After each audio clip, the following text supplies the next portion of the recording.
آدم علیہ الصلوۃ والسلام کو فرشتوں نے سجدہ کیا. اس وقت شرک ہمیشہ شرک ہوتا ہے کہ آپ نے کتنا غلط لفظ بولا کہ اس زمانے میں شرک نہیں تھا. اس لیے کہ اب اللہ نے کہا کہ میرے علاوہ آدم کو بھی سجدہ حرام ہے. وہی حق ہے, اللہ شرک کا حکم دیتا ہے. جب اللہ کہے تو شرک نہیں. لیکن شرک کے بارے میں یہ بات بہت اچھے طریقے سے سمجھنی چاہیے کہ شرک کا بنیادی مطلب یہی ہے کہ اللہ کی ذات میں, اللہ کی صفات میں کسی کو شریک کیا جائے. آپ کبھی انبیاء کا ذکر کرتے ہیں اور پھر آپ بتوں کا تذکرہ شروع کر دیتے ہیں. آدم علیہ الصلوۃ والسلام کو فرشتوں نے سجدہ کیا, اللہ نے کرایا نا. اب یہ شرک تھا؟ نہیں, آپ بتائیں گے اس کا جواب, ہم تو آپ سے پوچھنا چاہتے ہیں. میں کہہ رہا ہوں اس وقت یہ شرک نہیں تھا. اس وقت شرک ہمیشہ شرک ہوتا ہے. اس غلط فہمی کو قاری صاحب دور کر لیجئے. شرک ہمیشہ شرک ہوتا ہے. یعنی آپ نے کتنا غلط لفظ بولا کہ اس زمانے میں شرک نہیں تھا, یعنی سجدہ اس زمانے کی بات نہیں کر رہا, یہ عمل اس وقت شرک نہیں تھا, اس وقت شرک اور آج شرک ہو جائے گا. آج شرک ہے. یعنی اگر اس لیے کہ اب اللہ نے کہا کہ میرے علاوہ آدم کو بھی سجدہ حرام نہیں, کہ اللہ تعالیٰ نے جو اس وقت فرشتوں سے کہا کہ سجدہ کرو, تو میں نے کہا اس وقت فرشتوں کا یہ عمل شرک نہیں تھا کیونکہ وہ اللہ کی اطاعت میں تھا.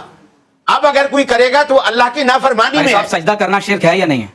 جب اللہ کہے تو شرک نہیں. اچھا, یہ کیا بات ہوئی؟ عمل کے ساتھ سوال سن لیجئے کہ شرک ہمیشہ شرک ہوتا ہے یا نہیں ہوتا؟ ہمیشہ ہوتا ہے. تو اللہ تعالیٰ کے اذن سے بھی شرک ہوتا ہے کیا؟ اللہ تعالیٰ جو کہے وہی حق ہے. اللہ شرک کا حکم دیتا ہے. اللہ جو کہے, اللہ شرک کا حکم دیتا ہے. لیکن شرک کے بارے میں یہ بات بہت اچھے طریقے سے سمجھنی چاہیے کہ شرک کا بنیادی مطلب یہی ہے کہ اللہ کی ذات میں, اللہ کی صفات میں کسی کو شریک کیا جائے.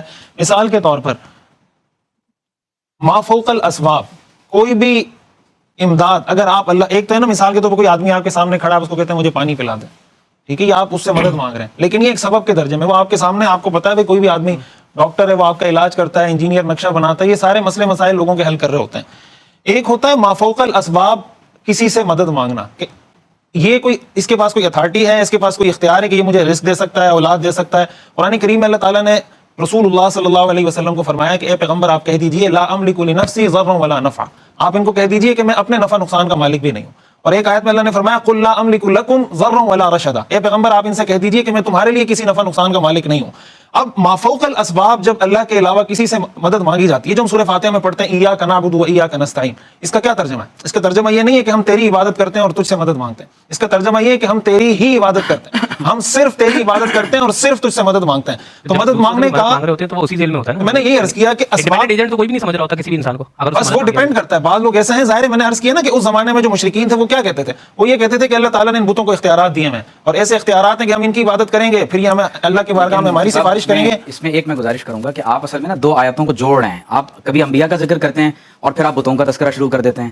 تو نبی جو بت پرستی سے بچانے والے ہیں, اور وہ بت جو نعوذ باللہ خدا کی طرف بلانے کے بجائے شرک کی طرف بلانے والے ہیں, ان دونوں آیات کو آپ الگ رکھ کے ڈسکرائب کریں. ایک مجھے لگ رہا ہے کہ شاید ایک دونوں چیزیں مکس اپ ہو رہی ہیں. تو اس میں میری التماس یہ ہوگی کہ جب آپ انبیاء علیہ السلام کا ذکر کر رہے ہیں اس کو آپ الگ ذکر کیجئے, اور جب آپ بتوں کا ذکر کر رہے ہیں ان کو آپ الگ ذکر کیجئے. اور ہمارا موضوع توحید ہے, شرک کی نفی ہے. انبیاء علیہ السلام نعوذ باللہ من ذالک, ان کے قریب جانا وہ شرک کی طرف نہیں لے جاتا, نبی کی بارگاہ میں پہنچنا ہی انسان کو توحید کی طرف لے جاتا ہے.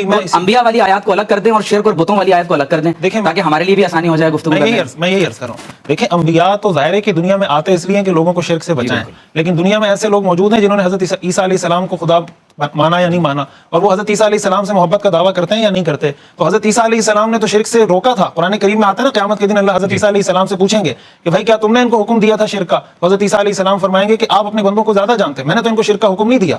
رسول اللہ صلی اللہ علیہ وسلم نے بھی یہی ارشاد فرمایا. اب ظاہر ہے کہ انبیاء تو دعوت توحید کی دیتے ہیں. بعض اوقات یہ ہوتا ہے کہ کوئی غلو میں آ کر اگر نبی کو وہ سٹیٹس دینا شروع کر دے جو اللہ کا ہے, جب جیسے عیسائیوں نے اللہ کا بیٹا بنایا, ثالث و ثلاثہ کا جو ان کا عقیدہ ہے, یہی وہ چیز ہے رسول اللہ صلی اللہ علیہ وسلم نے جو ارشاد فرمایا کہ لا تطرونی کما اطرت النصارى المسیح ابن مریم, کہ میری تعریف میں ایسا مبالغہ مت کرو جیسا عیسائیوں نے حضرت عیسیٰ کی تعریف میں مبالغہ کیا, اور جب میرے بارے میں بات کہو تو کہا کرو عبداللہ و رسولہ, کہ میں اللہ کا بندہ ہوں اور اللہ کا رسول ہوں. تو مقصد یہ جو بتوں کا اور یہ جو تذکرہ کیا گیا وہ اس سینس میں کہ اگر کوئی پیغمبر کی عبادت کرتا ہے, اگر کوئی پیغمبر کو معبود سمجھتا ہے تو وہ بھی مشرک ہے, اگر کوئی کسی بت کو معبود سمجھتا ہے تو وہ بھی مشرک ہے. اس کا ہرگز معاذ اللہ یہ مطلب نہیں ہے کہ کسی پیغمبر نے معاذ اللہ پیغمبر تو آئے دنیا میں عقیدہ توحید کی دعوت دینے کے لیے ہیں, کوئی بھی اللہ رسول اکرم صلی اللہ علیہ وسلم کو عبادت کی حیثیت. تو اس کا پس منظر ہے کہ اب اللہ کے علاوہ جس کو بھی معبود بنایا جائے گا وہ شرکی ہو. دیکھیے جو ابھی شرک اور توحید کے حوالے سے بات ہوئی, میں سمجھتا ہوں کہ اس میں دو چیزوں کی وضاحت ضروری ہے. اب دیکھیے کہ قرآن مجید کی یہ آیت مبارکہ کہ الا لیقربونا الی اللہ زلفی, کہ جن بتوں کی نعوذ باللہ من ذالک مشرکین پوجا کر رہے تھے, تو انہوں نے قرآن مجید میں یہ بات رپورٹ کی گئی ہے کہ انہوں نے کہا کہ ہم ان کی عبادت صرف اس لیے کر رہے ہیں کہ یہ ہمیں اللہ تعالیٰ کے قریب کر دیں گے.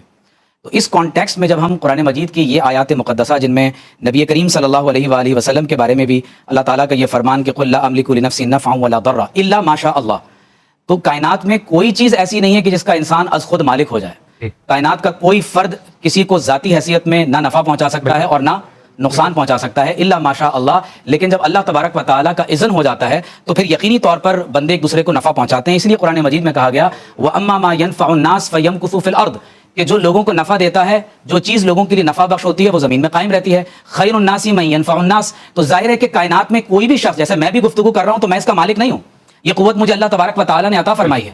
اب آپ دیکھیے کہ اللہ تعالیٰ خود حضرت سیدنا سلیمان علیہ السلام کے بارے میں فرماتا ہے کہ آپ نے دعا فرمائی کہ قال رب اغفر لی وہب لی ملکن, اے اللہ مجھے ایسی بادشاہت عطا فرما کہ لا ينبغي لأحد من بعدی, کہ میرے بعد ایسی بادشاہت کبھی کسی کو نصیب نہ ہو. اب آگے اللہ تعالیٰ کیا فرماتا ہے فسخرنا له الريح تجري بأمره, ہم نے ہواؤں کو سلیمان علیہ السلام کے تابع کر دیا, وہ ہوائیں ان کے حکم سے چلتی تھیں. اب یہاں مراد کیا ہے کہ وہ اللہ تعالیٰ نے ان کو عطا فرمایا, اور اسی لیے اس آیت میں آگے جا کر کیا کہا گیا ھذا عطاؤنا, سلیمان علیہ السلام کو جو کچھ عطا ہو رہا ہے فرمایا یہ از خود اس کے مالک نہیں ہو گئے, یہ اللہ تعالیٰ کی طرف سے ان کو چیزیں عطا ہو رہی ہیں. فرمایا فمنن, اب آپ چاہیں تو اس عطا میں جس پر احسان کریں اسے بھی عطا کر دیں, او امسک بغیر حساب, یا آپ اسے اپنے پاس روک کر رکھیں. قرآن مجید میں رسول اللہ صلی اللہ علیہ وسلم کے بارے میں, آپ ڈراپ کر دیں لائیو کال کو بھی, قرآن مجید میں رسول اللہ صلی اللہ علیہ وسلم کے بارے میں اللہ نے فرمایا ولو انہم اذ ظلموا انفسہم جاؤک, یا رسول اللہ صلی اللہ علیہ وسلم اگر یہ لوگ اپنی جانوں پر ظلم کر لیں تو آپ کی بارگاہ میں حاضر ہو جائیں. تو اللہ کے رسول صلی اللہ علیہ وسلم کا قرب ہی اللہ تعالیٰ کی بارگاہ تک انسان کو پہنچاتا ہے, اور اللہ تعالیٰ خود فرماتا ہے کہ اگر یہ اس کے بعد اللہ کی بارگاہ میں استغفار کریں اور آپ بھی ان کے لیے اللہ سے استغفار کریں تو لوجد اللہ توابا رحیما. قرآن مجید میں کتنے ہی صیغے ہیں, وما رمیت اذ رمیت ولکن اللہ رما, من یطع الرسول فقد اطاع اللہ. اور خود اللہ تعالیٰ آپ صلی اللہ علیہ وسلم کے بارے میں ارشاد فرماتا ہے کہ ان الذین یبایعونک انما یبایعون اللہ ید اللہ فوق ایدیہم. تو میرا خیال یہ ہے کہ بتوں کے ساتھ جب یہ آیات پڑھی جائیں کہ بت پرستی اس لیے کی جاتی ہے کہ اللہ کا قرب حاصل کر لیا جائے, اور ظاہر ہے کہ یہ مذموم ہے, شرک ہے, اللہ تعالیٰ اس کی نفی فرماتا ہے, اہل ایمان بھی اس کی نفی کرتے ہیں. لیکن اسی کانٹیکس میں اگر آپ صلی اللہ علیہ وسلم کا ذکر کر دیا جائے تو میں یہ سمجھتا ہوں کہ یہ بات درست نہیں ہے, کیونکہ اللہ کا صرف نبی ہی نہیں, کائنات کا کوئی شخص اپنی ذاتی حیثیت میں کسی بھی چیز کا مالک ہونے کا نہ قائل ہے اور نہ ہی کوئی شخص اس کا عقیدہ ہونے کا دعویٰ کرتا ہے. مسلمانوں میں کوئی شخص بھی نبی کریم صلی اللہ علیہ وسلم کی عبادت نہیں کرتا, اور جو اللہ کے رسول کے قریب ہوتا ہے اسی کو اللہ کا قرب نصیب ہوتا ہے. ٹھیک ہے, دیکھیں میں اس میں بات عرض کروں, ایک لائیو کال لے لیتے ہیں, پھر آپ کی میری بات پہلے مکمل ہونے دیں. اصل میں مجھے سمجھ نہیں آ رہی کہ ڈاکٹر عمیر صاحب پتہ نہیں اس نقطے کو لے کے کیوں بار بار اس کو ریپیٹ کر رہے ہیں. واللہ مجھے نہیں پتا یہ اسے کیا ثابت کرنا چاہ رہے ہیں. میں اپنی بات کی پہلے وضاحت کر چکا ہوں کہ ہم نے جس کانٹیکس میں بات کی تھی, اور اب یہ جو انہوں نے بات کی اس کی بھی میں وضاحت کروں. دیکھیں انبیاء کرام علیہم السلام, جیسے حضرت سلیمان علیہ السلام کا تذکرہ ہوا, تو انبیاء کے معجزات کا تو کوئی انکار نہیں کرتا.